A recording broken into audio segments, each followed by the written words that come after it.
Dans cette vidéo, on va regarder les différents éléments qui peuvent permettre de trouver des bons points d'achat et des bons points d'entrée au niveau des crypto-monnaies.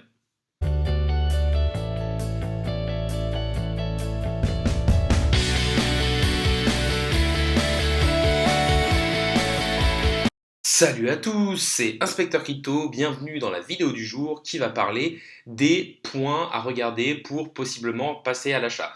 On sait qu'actuellement on est sur une zone pivot au niveau du Bitcoin aux alentours des 30 000 dollars. Beaucoup pensent qu'on est en bear market et qu'on va aller beaucoup plus bas. Certains pensent qu'on peut avoir une zone de rebond parce qu'on est dans un espèce de gros range depuis un an, justement entre les 29-30 000 dollars et la borne haute aux alentours des 55-60 000 dollars. Et pour des investisseurs intelligents et long terme, l'important c'est de se dire est-ce que c'est le bon moment de rentrer et de commencer à faire du DCA ou alors est-ce qu'il faut encore attendre pour savoir acheter. On va essayer de regarder à peu près les différents éléments qu'on peut regarder pour savoir si c'est le bon moment ou pas pour acheter les crypto-monnaies, que ce soit actuellement mais aussi dans un point de vue un peu plus global. N'hésitez pas à liker la vidéo, à commenter pour me dire ce que vous en avez pensé et quel type de vidéo vous aimeriez voir sur la chaîne. N'hésitez pas non plus à vous abonner, ça récompense le travail que je fais au jour le jour et ça permet de faire grossir la communauté. N'hésitez pas non plus à me suivre sur les réseaux sociaux, à savoir mon Twitter InspecteurCrypt1, ça me permettra de gagner en visibilité. Mais on va tout de suite passer sur le thème de la vidéo du jour, à savoir quand faut-il acheter une crypto-monnaie. Pour moi, la première chose à regarder, c'est déjà d'essayer de situer le contexte global. Si vous êtes sur quelque chose de très bullish dans un bull run, vous pouvez vous dire que c'est un peu plus facile d'acheter et que vous êtes un peu plus serein pour acheter parce que vous êtes dans une tendance haussière et si ça fait pas très longtemps que vous êtes dans cette tendance haussière, vous pouvez peut-être faire de gros multiples. Quand vous commencez à être dans des zones qui peuvent vous faire penser à un bear market, forcément ça fait plus peur d'acheter parce que vous dites qu'il peut avoir des grosses baisses derrière, peut-être perdre 50 ou 60%. Donc la première chose c'est de se situer dans le contexte global et de aussi avoir et de trouver son profil d'investisseur. En effet, certains investisseurs vont avoir plus ou moins d'aversion au risque, c'est-à-dire qui vont plus ou moins supporter le risque, et aussi savoir si vous êtes un investisseur, c'est-à-dire là plutôt sur le moyen et long terme, ou si vous êtes un trader et que vous allez chercher juste à faire des coups sur des toutes petites données de temps. C'est-à-dire qu'un trader souvent va pouvoir garder les crypto-monnaies entre de quelques heures à quelques jours, alors qu'un investisseur peut être là sur plusieurs années. Donc déjà de 1, bien avoir votre stratégie, bien avoir votre profil d'investisseur pour déjà adapter vos achats. Pour moi, la deuxième chose à regarder, ça va être d'essayer de lier le fondamental, c'est-à-dire est-ce que cette crypto est intéressante, est-ce qu'elle existera dans les années à venir, est-ce qu'elle est assez solide, est-ce que l'équipe est connue pour essayer d'éviter les scams, et de l'autre côté, est-ce qu'il y a une roadmap et des événements qui vont possiblement faire qu'il va avoir une hype et qui vont permettre de faire monter son prix. Et de lier du coup ce fondamental aussi avec un peu l'analyse technique. Qu'est-ce que j'appelle pour l'analyse technique? Ça va être regarder des choses très basiques. Par exemple, là, on voit que sur le Bitcoin, on a connu 9 semaines consécutives de baisse. Ça n'était tout simplement jamais arrivé. Donc, on pouvait se dire que statistiquement parlant, après 9 semaines de baisse, on avait au moins des chances d'avoir un rebond sur le Bitcoin qui pouvait entraîner le reste du marché. Donc, acheter lors de ce début de semaine ou dans la 9e semaine de légère baisse était quelque chose qui, statistiquement parlant, nous donnait de grandes choses. Autre chose à regarder, ça peut être aussi des indicateurs, par exemple le RSI, qui va nous donner un petit peu la force d'un mouvement. En effet, lorsqu'on se situe au-dessus des 70 de RSI, on dit qu'on est dans une zone de surachat, c'est-à-dire que le marché est un peu en train de surchauffer et qu'on va dire qu'on est dans des zones qui peuvent penser qu'on va avoir des petites corrections. Lorsqu'on est entre les 30 et les 70, on va dire qu'on est dans une zone qui est une zone de neutralité. Mais forcément, quand on est en dessous des 50, on est plutôt dans la vente ou alors dans la survente. Et quand on passe en dessous des 30, là, on est vraiment sur quelque chose de très survendu.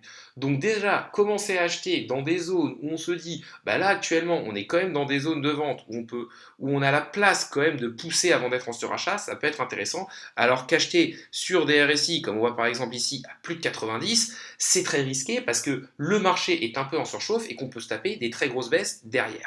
D'autres choses très intéressantes à regarder vont être par exemple sur AVE de ne pas acheter un marché vertical. Si vous êtes au début d'une parabole, ça peut être intéressant d'essayer de rentrer pour surfer la vague de hausse. On peut le voir par exemple sur le projet AVE, là qui est sorti d'un range de quelques semaines, voire quelques mois, et qui derrière est parti sur une véritable parabole où on a eu des pourcentages de gains qui étaient assez énormes. Rentrer peut-être ici ou ici pouvait être intelligent, mais commence à être risqué. Mais rentrer ici après un énorme pourcentage de hausse, on était quand même passé de 65 $ à quasiment 600 $, c'est-à-dire à plus d'un fois 10. On voyait que quand même il y avait pas mal d'indicateurs, comme par exemple le RSI dont je vous ai parlé avant. Le RSI était à 95-96, on était sur plusieurs semaines, voire mois de hausse, et on était surtout dans une parabole. Donc il faut essayer d'acheter les marchés quand on est horizontal, quand on est plat, quand personne n'en parle, et essayer de les vendre justement quand on part dans cette parabole et toujours avec un effet de DCA. En effet, le dollar cost averaging, c'est quelque chose qui va vous permettre de lisser votre prix d'achat mais aussi de vendre par palier. Parce qu'on ne sait jamais quand va être le top ou le bottom d'un marché. C'est très très compliqué de le savoir. Autre chose qui peut être aussi intéressant au niveau des indicateurs, ça va être d'utiliser les Fibonacci. On sait en effet que la zone d'investissement pour les investisseurs intelligents et long terme, ça s'appelle la zone de rechargement qui est ici, qui se situe entre les 161,8 de Fibo et les 78,6. C'est-à-dire que quand on se retrouve dans cette zone-là, cette zone de rechargement, ça peut commencer à être intéressant pour recharger sur des crypto-monnaies ou commencer un DCA. Après, on peut bien sûr aller plus bas. On sait que les 80, quand on se rapproche des 86, 90 de Fibonacci, là ça devient très très intéressant pour du long terme. Mais déjà, quand on est en dessous des 78,6 et de la zone de rechargement, on peut se dire il faut recharger. Après, il faut aussi regarder ça autrement. Si vous êtes dans un bear market et que le Bitcoin, le roi des cryptos, celui qui mène les cryptos, n'est pas bien, qu'il reprend beaucoup de dominance, on peut se dire aussi que c'est pas le bon moment d'acheter. C'est-à-dire que essayez aussi de prendre un peu la température sur Bitcoin. Si on voit que Bitcoin est plat, qu'il ne fait plus rien, et qu'on est par exemple après plusieurs semaines de baisse en dessous de la zone de rechargement d'un altcoin, ça peut être intéressant de commencer à faire son DCA dessus. Mais il faut toujours garder du cash de disponible pour euh, lisser son prix à la baisse si on va plus bas. Autre chose à regarder, en plus de regarder et de commencer peut-être à investir quand on est justement dans cette zone, c'est de regarder les indicateurs techniques. Par exemple, des formations de graphiques bullish avec par exemple des W qui peuvent commencer à montrer qu'on est en train de retrouver une tendance haussière avec des bas de plus en plus hauts et des hauts de plus en plus hauts, et ceci lié à la localisation qui est dans la zone de rechargement ou sous la zone de rechargement peut nous montrer de belles choses. Par exemple, là on a eu un beau W, derrière on a eu un pump, là on voit un beau W, on a un pump aussi. Ça ne veut pas dire que ça marche 100% du temps, mais statistiquement parlant, quand on a des W dans la zone de rechargement, que ce soit ici, ici ou ici, on a des belles chances de pump derrière, même s'il faut toujours suivre le Bitcoin qui est le roi des crypto-monnaies. Autre chose à regarder aussi, ça peut être le Crypto Fear and Greed. Le Crypto Fear and Greed, c'est quelque chose qui va permettre de savoir un peu le sentiment du marché. Savoir si on est en extrême peur ou si on est dans un sentiment d'avidité, d'extrême avidité. On sait que quand on est dans un sentiment d'extrême peur, ça peut être un élément qui nous montre que c'est intéressant de commencer à investir. Parce que tout le monde a peur et que vous vous dites, bah, là on est peut-être proche d'un bas de marché. Quand on est dans des sentiments extrêmement bullish et dans des sentiments de greed comme on a vu là à 90, derrière vous pouvez vraiment vous dire que vous êtes très proche d'un haut de marché. Et ce Crypto Fear and Greed, vous pouvez aussi un peu l'apprécier en regardant les projets qui sortent. Si vous voyez énormément de shitcoins, de projets à tête de chien ou énormément de projets sans fondamentaux qui sont des scams, qui sont en train de sortir et d'exploser dans tous les sens, ça peut aussi vous dire là le marché commence à faire n'importe quoi, on va sûrement se taper une baisse derrière. Et là, actuellement, on voit qu'on est sur des niveaux de Fear and Greed quand même très bas. On est aux alentours des 10 et on voit que dans les plus bas historiques, on est allé à 5. C'est-à-dire qu'on n'est pas encore plus au niveau des plus bas historiques, mais on y est quand même très proche. Et ça nous montre que on peut aller plus bas, mais qu'on commence à être dans des zones d'investissement, en tout cas sur le long terme, qui peuvent être intéressantes. Une autre chose qui peut être intéressante à regarder, en plus de tout ce que je vous ai dit, c'est-à-dire lier le fondamental à l'analyse technique, regarder comment se comporte le marché dans son ensemble, dans quelle tendance on est, regarder comment se comporte le Bitcoin, bah, il faut aussi se dire qu'il faut regarder pour moi la market cap, la capitalisation de marché, qui correspond au prix des crypto-monnaies fois le nombre de tokens qui sont en circulation.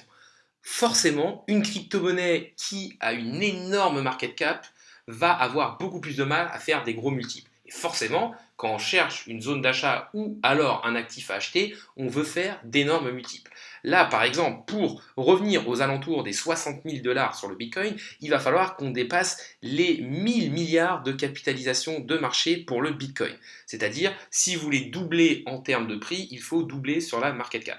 Et donc, il faut quand même aller chercher plus de 600 milliards de dollars pour réussir à faire doubler le Bitcoin. Et forcément, ça va être quelque chose qui est quand même beaucoup plus compliqué que d'aller chercher une crypto-monnaie qui est à 1 million et de faire un fois 100 dessus en injectant en quelque sorte et entre guillemets que 99 millions pour faire multiplier le prix de cette crypto-monnaie fois 100.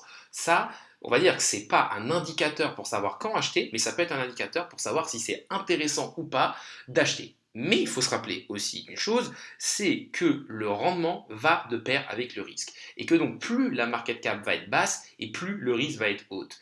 Et à l'inverse, plus la market cap va être haute et plus le risque va être bas. En effet, lors d'un bear market, le Bitcoin va chuter beaucoup moins que les autres altcoins. Donc, pour moi, pas mal de choses à regarder dans cette vidéo, pas mal d'informations aussi à regarder. Le plus important, c'est bien sûr de suivre sa stratégie qu'on s'est donnée, de bien avoir en tête son profil d'investisseur et pour moi, en petite conclusion, je pourrais dire que il faut aussi le faire un petit peu au feeling. C'est-à-dire que là, actuellement, on sent qu'il y a quand même pas mal de personnes qui ont capitulé, qu'il y a eu un Black Swan avec le Terra Luna, et donc on est dans un sentiment de marché qui est quand même assez bas. Et donc pour moi, commencer à investir sur les crypto-monnaies en DCA, en mettant peut-être que 10% ou 15% de ce qu'on comptait mettre au niveau du réinvestissement ou de l'investissement en crypto-monnaie peut commencer à être intéressant. Après, autre chose à regarder, aujourd'hui par exemple sur le Bitcoin, on est sur une hausse de 4% et de 10% sur les 7 derniers jours, donc peut-être aussi attendre une bougie rouge avant d'investir. Attendre justement qu'il y ait, on va dire, un petit retracement suite au pump pour peut-être investir à un plus bas prix. Après, si vous êtes sur des zones d'investissement long terme, ce n'est pas 2 ou 3% qui vont changer grande chose à la norme. On arrive sur la fin de la vidéo, donc déjà n'hésitez pas à liker la vidéo, à commenter pour me dire ce que vous en avez pensé et si vous aussi vous avez des petits indicateurs ou des choses qui vous permettent de savoir quand est-ce qu'il faut acheter une crypto-monnaie, n'hésitez pas non plus à vous abonner, ça récompense le travail que je fais au jour le jour et ça permet de faire grossir la communauté. N'oubliez pas non plus mon Twitter InspecteurCrypt1, ça me permettra de gagner en visibilité et peut-être de faire des giveaways une fois que j'aurai, on va dire, le nombre de personnes suffisantes. La vidéo du jour est maintenant finie. Salut à tous et à la prochaine.